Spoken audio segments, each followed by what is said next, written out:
শারীরিক অবস্থা কিছুটা সংকটাপন্ন। দেশের বিশিষ্ট চিকিৎসকবৃন্দ, বিদেশের আমেরিকার জন হপকিন্স এবং লন্ডন ক্লিনিকের বিশিষ্ট চিকিৎসকেরা তার চিকিৎসা করছেন।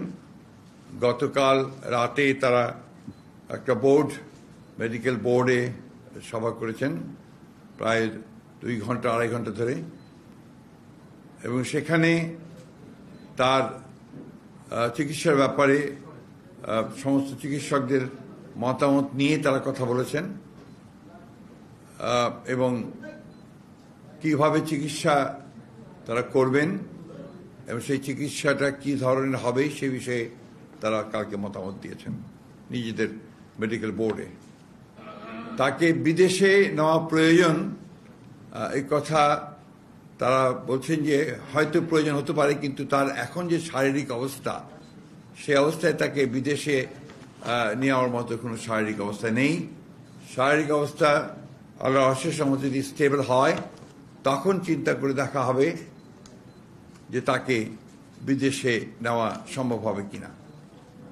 তবে বিদেশে নেওয়ার জন্য যে প্রয়োজনীয় বিষয়গুলো রয়েছে, আপনার ভিসা, অন্যান্য দেশের সঙ্গে যেসব দেশে যাওয়ার সম্ভব হতে পারে সেসব দেশের সঙ্গে যোগাযোগ করা এবং এর অ্যাম্বুলেন্সের ব্যাপারগুলো নিয়ে যথেষ্ট আলোচনা হয়েছে এবং সেগুলো মোটামুটি কাজ এগিয়ে আছে।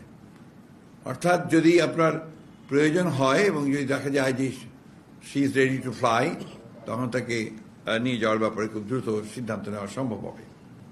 আরেকটি বিষয় যেটা আমি আপনাদের মাধ্যমে গোটা দেশবাসীর কাছে জানাতে চাই, যে স্বাভাবিকভাবেই দেশনেত্রী বেগম খালেদা জিয়া এই দেশের সবচেয়ে জনপ্রিয় নেত্রী এবং তার অসুস্থতায় সব মানুষই উদ্বিগ্ন, উৎকণ্ঠিত এবং অসংখ্য মানুষ হাসপাতালে ভিড় করছেন।